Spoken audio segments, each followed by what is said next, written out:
Est-ce que tu connais ce moment où tout est calme, personne ne te crie dessus, personne n'attend sur toi, personne ne t'attend au tournant surtout, et pourtant, il y a un truc en toi qui est pas tranquille. Tu sais, comme un détail qui cloche, un message à relire, un «et si j'avais raté quelque chose» ou «et si un truc allait se passer maintenant». Ce soir, c'est le premier croissant de lune, période de la sorcière, où tout est calme, c'est l'hiver. La lune ce soir, c'est un fin trait de lumière qui ose à peine se montrer dans le ciel, mais qui annonce déjà quelque chose. Un élan, une intention qui prend forme. Et c'est exactement de ça que je veux te parler aujourd'hui. Pourquoi le calme, ce calme qu'on attend souvent depuis si longtemps, peut nous mettre mal à l'aise? Est-ce que ça dit, en réalité, surtout de ton système nerveux? Il y a des blessures qui ne se voient pas, des blessures qui laissent le corps en alerte et le cœur en exil. Mais tu n'es pas faite pour rester en survie. Tu n'es pas faite pour t'oublier.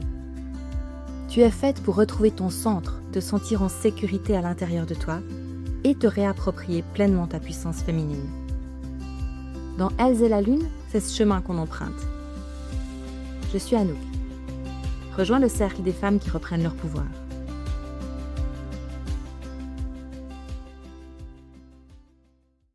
Aujourd'hui, je vais te montrer pourquoi le calme peut te mettre mal à l'aise, même quand tout va bien, même quand sur le papier, il n'y a plus rien à régler. Tu vas comprendre ce qui se passe vraiment dans ton corps quand le silence s'installe et pourquoi une part de toi va presque malgré elle chercher un nouveau problème à résoudre. À la fin de cet épisode, tu vas repartir avec une chose simple, un geste pour apprendre à ton corps chaque matin que le calme n'annonce pas une catastrophe et surtout que le calme peut juste être le calme. Je vais te parler de quelque chose que tu vas peut-être reconnaître. Prends l'exemple, c'est un dimanche soir, les enfants dorment, si t'en as, le linge est plié, personne ne t'a écrit un message inquiétant, rien ne brûle et il y a rien sur le feu même. Et pourtant, toi, tu es là, sur le canapé et ton cerveau, ton mental qui se met à chercher. Il se met à chercher un mail que tu as peut-être mal formulé, une phrase de ta sœur ou de ta meilleure amie qui sonnait bizarrement, un truc que tu as oublié de faire, mais tu n'arrives pas à mettre le doigt dessus, tu ne sais pas ce que c'est. Tu te dis: «Mais pourquoi j'arrive pas juste à être là, à profiter, à respirer de ma soirée?» Ou alors, c'est le matin, tu ouvres les yeux et avant même de penser à quoi que ce soit de précis, il y a déjà ce poids sur ton plexus, dans ton ventre, tu sais, cette sensation de devoir te préparer à quelque chose de mauvais évidemment, hein, alors qu'il se passe rien de spécial. Tu rien de spécial qui est prévu aujourd'hui. Et parfois, ça va bien plus loin. Le calme peut devenir presque suspect. Tu sais, le fameux calme avant la tempête. Comme si ça cachait quelque chose, comme si la prochaine alerte allait forcément arriver. Alors, autant, alors ton mental il va se dire, bah, autant anticiper, autant aller voir vraiment creuser partout, voir si je trouve pas un truc, plutôt que de me laisser surprendre. C'est là qu'on en arrive évidemment à l'hyper-contrôle, cet hyper-contrôle qui nous permet, on pense, hein, d'après ce qu'on pense, d'éviter les mauvaises surprises. Parce qu'on est prête à tout. Malheureusement, la vie, elle se passe pas comme ça. Et moi, je le connais cet endroit, mais tellement bien, parce que pendant des années, j'ai vécu dans des situations où il fallait toujours être prête.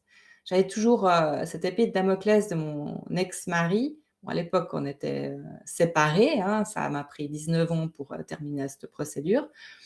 Enfin, c'est surtout lui qui m'a mis les bâtons dans les roues, mais bref. Donc, j'ai vécu ça pendant des années, toujours être prête, toujours anticiper. Tous les vendredis soirs, quand, je savais qu'il était censé aller chercher, les enfants à l'école, enfin surtout mon fils parce que ma fille, ben, c'était exclu qu'elle y aille. Eh bien, je m'attendais toujours à ce que ça explose. Sentir l'orage, tu sais? Sentir l'orage avant qu'il te tombe dessus. Mais un jour, les orages, ils se sont arrêtés. J'avais terminé la procédure. J'étais en sécurité ou même avant d'avoir terminé la procédure, j'étais en sécurité, j'étais chez moi, j'étais protégée, j'avais les gendarmes. qui étaient là, ils étaient au courant, la police qui était là, qui était au courant, donc j'étais vraiment en sécurité. Mais tout ça, c'était en gros sur le papier, quoi. À l'intérieur, mon corps, lui, ben, il n'avait pas reçu le message. Il continuait de guetter, de vérifier, d'imaginer, de chercher la prochaine chose à régler, parce que n'avoir rien à régler, pour un système nerveux qui a vécu en alerte, c'est pas du repos, en fait. C'est presque une menace. Je vois vraiment ce sentiment du calme avant la tempête, tu sais? Tu vois les nuages noirs au loin, mais même s'il y a du ciel bleu derrière, tu vois la mer qui bouge, tout est sombre, puis tu dis: «Ouh là là là là, je vais me dépêcher de rentrer à la maison parce que là, ça va péter». Si tu te reconnais là-dedans, je veux vraiment que tu saches que tu es pas du tout, cassée ou en train de devenir folle ou malgré ce qu'on peut te dire, «Oui, mais lâche prise, c'est du passé, tout ça, tu te fais du mal pour rien». C'est des trucs qu'on dit, que les gens ils disent, ils ont aucune idée de ce que ça veut dire. Parce qu'en fait, c'est pas que toi, tu es en train de tout gâcher, c'est pas que toi, tu t'empêches de vivre. C'est pas que tu n'arrives pas à savourer un moment de calme parce que tu fais exprès, hein. Tu es pas non plus en train de te dire, «Je devrais être contente, tout va bien, j'arrive pas à me détendre, je dois être compliquée». Non!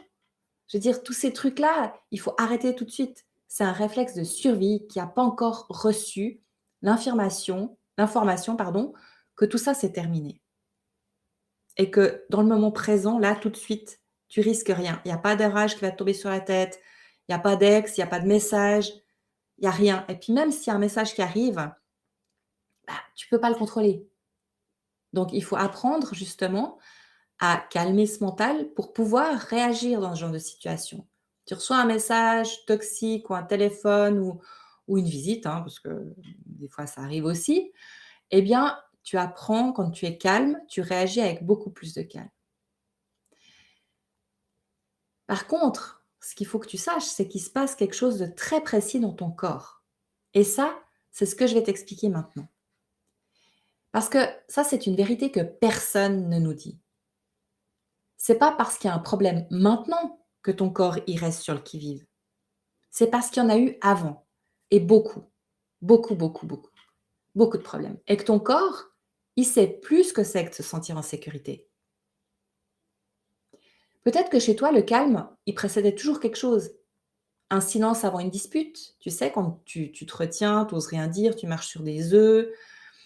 Une gentillesse avant un reproche. On sait ce que c'est que les pervers narcissiques, hein, ou bien les manipulateurs. C'est vraiment la douche écossaise. Donc, à un moment donné, tu es la plus belle du monde et puis 3 secondes après, ouais, tu as l'air d'une pute quand tu t'habilles dans cette robe. Je veux dire, ça, c'est typiquement, la douche écossaise, «Oui, je t'aime, mais franchement, je préférais mon ex parce qu'elle était plus gentille avec moi». Tu vois, ce genre de truc. Donc c'était toujours un tout va bien qui durait jamais longtemps et surtout qui présageait toujours une catastrophe ou une méchanceté derrière. Et ton corps, lui, il a fini par associer le calme, pas la sécurité, hein, le calme à l'attente, à qu'est-ce qui va forcément arriver après. Et c'est un automatisme. Alors ton système nerveux, ton mental, ouais, on va l'appeler le mental, il a appris une règle. Une règle qu'il n'a jamais écrite nulle part, mais qu'il applique encore aujourd'hui, évidemment sans te demander ton avis. Le calme, c'est dangereux. Il faut toujours rester en alerte, anticiper, sinon tu ne seras pas prête. Et puis tu sais très bien qu'après le calme, de toute façon, tu vas te prendre quelque chose dans la tronche. Alors le vrai sujet, c'est pas que tu n'arrives pas à profiter du calme. C'est pour ça que ce que je disais tout à l'heure, quand les gens te disent: «Ouais, mais laisse tomber, lâche prise, profite de ta vie, aujourd'hui tout va bien, machin, et cetera et cetera», eh bien, c'est débile. C'est débile. Ça, c'est vraiment des gens, qui vont te dire un truc parce qu'ils ont juste envie que tu te taises, quoi, en gros. Ils n'ont pas du tout envie de t'écouter et ni surtout, ils essaient même pas de te comprendre, quoi. Le vrai sujet, c'est que ton corps, il a tout simplement jamais appris que être au calme, ça pouvait être en sûreté, être en sécurité. Et une croyance qui est apprise comme ça, qui est imprimée dans ton corps, elle se défait pas en se disant: «Vas-y, détends-toi, ça, tu vas pouvoir te le répéter 100 fois, hein, la pensée positive, le machin, mantra, «Je suis tranquille maintenant, je ne risque plus rien», Moi, j'ai fait ça aussi, hein, moi, Anouk, je suis en sécurité, je m'aime, je suis en confiance et cetera et cetera. Tu parles, mais ça marche pas. Pourquoi? Parce que c'est pas suffisant. Ton système nerveux, il va pas t'écouter. Il a besoin d'autre chose. Il a besoin d'une preuve et d'une preuve qui est répétée. Parce qu'il suffit pas de le dire, il faut le ressentir à l'intérieur de toi. Alors après, oui, ça fonctionne, c'est ce qu'on apprend avec les neurosciences et c'est ça qui est vraiment génial, c'est qu'après, tu te répètes les choses, mais avec ton corps. Il faut que tu les ressentes dans ton corps. Donc que tu imagines, ça c'est aussi quelque chose qu'on fait en hypnose, tu imagines vraiment une période de ta vie où tu étais heureuse, où vraiment tu ressentais à l'intérieur de ton corps, dans ton plexus ou dans ton ventre ou dans ton cœur. Et cette sensation-là, après quand tu te fais une répétition, quand tu dis ton mantra ou quand tu dis: «Voilà, je vis dans l'abondance» et cetera. Il faut pas seulement que ça sorte de ta bouche. Il faut que ça sorte de ton cœur ou de ton ventre ou de ton plexus. Voilà. C'est là toute la différence. C'est pour ça que si tu fais pas ça, si tu le fais pas vraiment avec ton corps, si tu n'enseignes pas à ton corps vraiment que tout ça c'est du passé, eh bien, dans ta tête, tu continues à te sentir en alerte, en fait, dans ta tête et dans ton corps. Et c'est pas une contradiction. C'est juste que savoir et ressentir, ça passe pas du tout par le même chemin. Tu peux avoir quitté cette relation depuis des mois, voire des années. Tu peux avoir refait ta vie. Tu peux avoir retrouvé un appartement à toi, un travail qui te convient et sentir malgré tout ce même réflexe au moindre silence. Tu sais, quand tu rentres dans une pièce, puis comme par hasard, tu as plus aucun collègue qui parle. Et ben là, si tu ne fais pas ce travail, tu vas, te dire: «Ça y est, ça recommence». Moi, je l'ai vécu, hein. J'ai subi 3 fois du harcèlement sur des lieux de travail, dont 2 m'ont envoyé direct au burn-out. Donc je sais ce que c'est. À un moment donné, tu arrives plus à faire la différence entre, bah, les gens sont calmes, ils pensent pas du tout à toi, peut-être qu'ils ont des préoccupations aussi, eux, et puis toi, tu prends ça pour toi, alors qu'en fait, ben, et oui, le monde ne tourne pas autour de nous et ça, c'est clair et c'est pas dans le mauvais sens du terme que je le dis. J'ai eu une époque de ma vie où justement, ben, après avoir passé des années avec mon ex-mari qui était ce pervers narcissique, chaque fois que j'avais le malheur de regarder sur un trottoir, et qu'il y avait un homme qui passait, j'avais droit à une scène. C'était: «Ouais, tu l'allumes, ouais, tu la guiches» et cetera donc et si par malheur, cet homme-là avait le malheur de me regarder, alors évidemment que c'était pas lui qui prenait, c'était moi, hein, ça c'est évident. Le pervers narcissique est très, comment dire? Peureux, c'est un chieur, quoi. Il va t'embêter toi, mais il va jamais, jamais, jamais se mettre en défaut par rapport à quelqu'un d'autre. Donc en fait, quand tu ressens ça, tu vois, tu as l'impression que tout le monde te regarde, que tout le monde t'en veut et cetera. Eh bien, quand tu as passé ce mode de vigilance, quand tu es sorti de ce contrôle permanent, eh bien, tu fais la part des choses. Quelqu'un te répond mal par un SMS ou par WhatsApp, eh ben, tu vas pas te dire, «Oh mon Dieu, qu'est-ce que j'ai fait?» Tu vas te dire: «Ah bon, bah, OK, bah, écoute alors, il est mal luné, elle est mal lunée, peut-être qu'elle était occupée, peut-être qu'elle était en voiture, peut-être, on ne doit pas le faire. Peut-être qu'elle était, sur le chemin, elle promenait son chien, elle était en discussion avec quelqu'un». Bref, tu arrêtes de t'imaginer qu'un un message WhatsApp qui est pas sympa, bah, c'est parce que la personne t'en veut. Non. À ce moment-là, tu prends vraiment du recul et tu te dis et je peux te dire que ça change la vie, mais ça fait tellement du bien de te dire: «OK, c'est pas dirigé contre moi». Tu arrives dans une pièce, les gens s'arrêtent de parler, c'est pas forcément dirigé contre toi. C'est peut-être simplement parce qu'ils se sont dit: «Oups, on était en train de papoter, maintenant il faudra peut-être qu'on se mette au boulot». Tu vois? Je veux dire, c'est vraiment il peut y avoir plein de choses. Et puis même si c'était le cas, même si ces gens-là, ils ont arrêté de parler parce que toi, tu es arrivé dans le bureau et que c'était justement parce qu'ils étaient en train de parler de toi, et ben, quand tu es tranquille dans tes baskets, quand tu es en sécurité à l'intérieur de toi, et ben, tu t'en fiches complètement. C'est pas ton problème. Ils font ce qu'ils veulent, ils disent ce qu'ils veulent, ils pensent ce qu'ils veulent. Toi, tu es bien. Donc ça n'a plus d'importance. Quand tu es encore dans cet hyper contrôle, c'est juste la preuve que ton corps, il met plus de temps que ta tête à comprendre que c'est fini. Et je peux te jurer que ça change absolument tout. Ça change ta manière de vivre, ça change ta manière de réagir et ça t'apporte le calme. Si Le problème, c'est que c'est un apprentissage que tu as fait, c'est un automatisme ancien que ton mental et que tu as mis inconsciemment en place. Alors la solution, elle est pas de te forcer à plus ou à quoi que ce soit. Ça, il suffit de réapprendre petit à petit, preuve après preuve, jusqu'à ce que ton corps, il accepte enfin que le calme, il n'annonce rien de grave. Au contraire, tu peux juste en profiter. Enfin, c'est arrivé maintenant. Le calme est là. Et ça s'enseigne. Alors avant d'aller plus loin, je veux vraiment que tu te souviennes d'une chose. C'est pas toi qui es cassé, c'est ta vigilance qui est encore en poste alors que la guerre est finie. Tu vois? C'est un peu comme, si tu avais, l'armée qui s'était, en guerre, qui s'était retirée et que tu as le vigile qui est toujours là. Il est tout seul sur sa tour de contrôle et puis il crie, il siffle, il tape, il souffle dans sa trompette, dès qu'il voit un truc qui bouge au loin, mais autour de lui, il y a plus personne. Alors quand on comprend ce qui se passe vraiment dans le corps, quand cette vigilance, elle reste allumée, eh ben, le premier truc, c'est de commencer à le désamorcer. La première chose à comprendre, c'est que tu vis pas ce que tu vis, c'est pas un manque de volonté, c'est un mécanisme, hein, c'est ce qu'on a dit tout à l'heure. C'est un mécanisme qui est précis et qui est documenté. Alors qu'est-ce qui se passe dans ton corps, en fait, quand cette alerte, elle s'éteint pas? Je ne sais pas si tu as entendu parler de la théorie polyvagale. Ça explique vraiment notre système nerveux autonome qui navigue entre plusieurs états. Donc il y a l'état d'alerte, celui qui scrute, qui guette, qui se prépare à réagir, donc le vigile. Et il y a l'état de sécurité, celui qui permet de se détendre vraiment, de digérer, de se connecter et de dormir profondément. Ça, c'est quand le vigile, ben, voilà, il a compris que là, il n'y a plus rien à faire et puis il peut partir de son poste. Mais quand on a vécu longtemps dans une relation toxique, dans un climat de tension ou d'imprévisibilité, le corps, il passe énormément de temps dans le premier état. Et à force, c'est plus une réaction ponctuelle, hein, c'est plus comme si tout d'un coup le vigile, hop, attention danger, l'ennemi approche et puis que c'était utile. Le vigile, il voit même plus qu'il y a plus personne autour de lui parce que c'est devenu son réglage de base. Il sait même plus pourquoi il le fait. C'est comme, quand tu as des guerres de village ou des guerres de voisinage qui durent depuis des siècles, bah, tout le monde s'en veut, personne peut se parler, tout le monde se déteste et ils savent même plus pourquoi.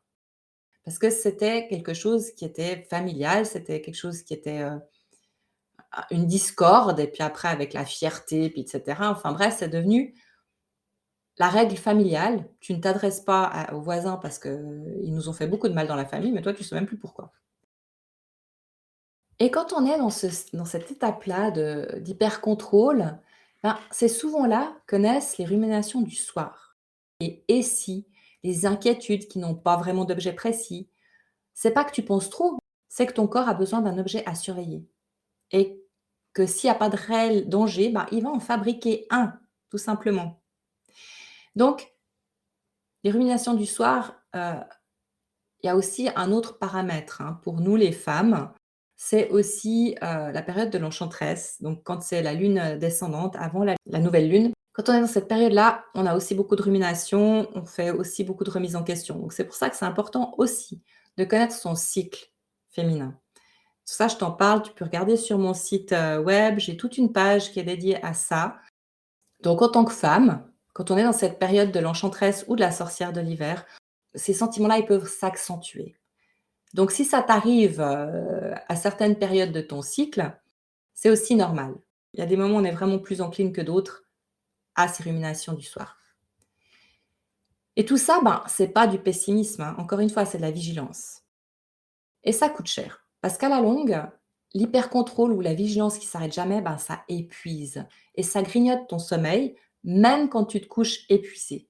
Tu sais, c'est quand tu te dis, mais j'attends plus que mon lit ce soir pour aller me coucher et que le soir, tu n'arrives pas à t'endormir. Et ça, ben, ça grignote ton énergie, même les jours où tout va bien, même les jours où il ne s'est rien passé de compliqué. Et c'est pas une question de force de caractère, encore une fois, c'est une question de batterie qui se recharge jamais complètement parce qu'une partie d'elle reste allumée, même la nuit. Et il y a une couche qui est encore plus profonde, c'est que pendant longtemps, tu as peut-être porté quelque chose comme une armure, une protection. Tu sais, cette façon, cette manie d'être toujours prête, toujours dans le contrôle, toujours en train de veiller. Et cette armure, elle t'a protégée. Elle a fait un réel travail de protection sur toi. Mais maintenant qu'elle est plus nécessaire, ben, l'enlever, ça fait peur. Parce qu'on connaît quand même, hein, très, très fort ce qui est inconfortable. Et cette armure, ben, elle semble plus sûre que ce qu'on ne connaît pas. Et il y a quelque chose aussi de très féminin dans cette capacité à veiller. Parce que beaucoup de femmes, beaucoup d'entre nous ont appris très tôt à sentir l'ambiance d'une pièce avant même d'y entrer, à deviner l'humeur de l'autre avant qu'il dise un mot. Ça, c'est une forme d'intelligence, évidemment, et c'est aussi notre intuition féminine, hein, notre empathie. C'est une vraie, c'est une vraie forme d'intelligence. Mais quand elle tourne en boucle sans repos, elle s'épuise et elle t'épuise avec elle. Alors le travail, c'est pas d'éteindre cette sensibilité, bien sûr que non, c'est une de nos facultés, j'ai envie de dire primordiales, même si on l'a tellement dénigrée, hein, la sensibilité, tu es hypersensible, tu es trop sensible, tu te fais des films pour rien et cetera. Oui, bah, c'est notre partie féminine et c'est celle qui nous aide aussi et c'est celle qui est super importante et qui éclaire le monde aussi. C'est ce qui apporte l'empathie, parce que si on comptait sur certains hommes pour l'empathie, ou sur certaines femmes aussi, hein, eh ben, on serait mal barré, hein, moi je peux te le dire. Donc vraiment, l'idée, c'est de redonner un rythme à cette sensibilité. Des moments où elle veille et des moments de plus en plus nombreux où elle peut enfin se reposer. Tu peux penser à une femme hypersensible que tu admires, pas celle qui ne ressent rien, celle qui ressent tout et qui sait malgré ça se poser. Tu en as certainement une autour de toi, que ça soit une personne célèbre ou une personne que tu connais dans ton entourage. Ou une personne de film, hein, une héroïne de film ou de livre. Et cette femme, elle est hypersensible, elle comprend tout, elle entend tout, elle ressent tout, mais malgré ça, elle arrive à fermer la porte et à se ressourcer. Alors cette femme-là, elle n'a pas appris à moins sentir. Elle a appris à faire confiance au moment où il y a vraiment plus rien de dangereux, en fait. Alors la bonne nouvelle, c'est que le cerveau, il change tout le temps. C'est ce qu'on appelle la neuroplasticité. Ta vigilance, elle s'est construite par répétition et elle peut se reconstruire autrement. Ça, c'est génial. Par répétition aussi. Pas en un éclair de compréhension, hein. C'est pas parce qu'on t'explique un truc que paf, tout va marcher. Mais c'est des petites preuves accumulées jour après jour. Et ça, c'est un travail que tu peux faire très facilement, je t'assure. C'est encore une fois une habitude à prendre, une bonne habitude. Chaque fois que tu viens à un moment de calme et que rien de grave ne se passe, ton système nerveux, ton mental, il enregistre une donnée. Une seule. Minuscule, mais bien réelle. Ce que tu peux faire, c'est de la cohérence cardiaque. C'est une respiration lente et régulière qui donne directement un signal de sécurité à ton système nerveux. Et c'est pas de la théorie. Physiologiquement, quelques minutes répétées chaque jour suffisent à commencer à faire basculer la balance. Et c'est la répétition de ces petites preuves. Alors, pas une grande décision, pas un je vais me détendre maintenant, maintenant je vais me mettre à méditer, parce que ça fonctionne pas. C'est ces petites preuves qui, peu à peu, vont réapprendre à ton corps que le calme n'est pas un piège. Et ça se joue pas en un jour, hein. C'est pas grave, c'est une habitude qui s'est installée pendant des années, donc elle peut pas disparaître en une semaine. Mais chaque petite preuve compte, et même si tu la remarques pas tout de suite. J'ai accompagné une cliente qui, chaque matin, sentait son ventre se nouer dès le réveil, avant même d'avoir ouvert les yeux sur sa journée. Et pourtant, c'était la routine.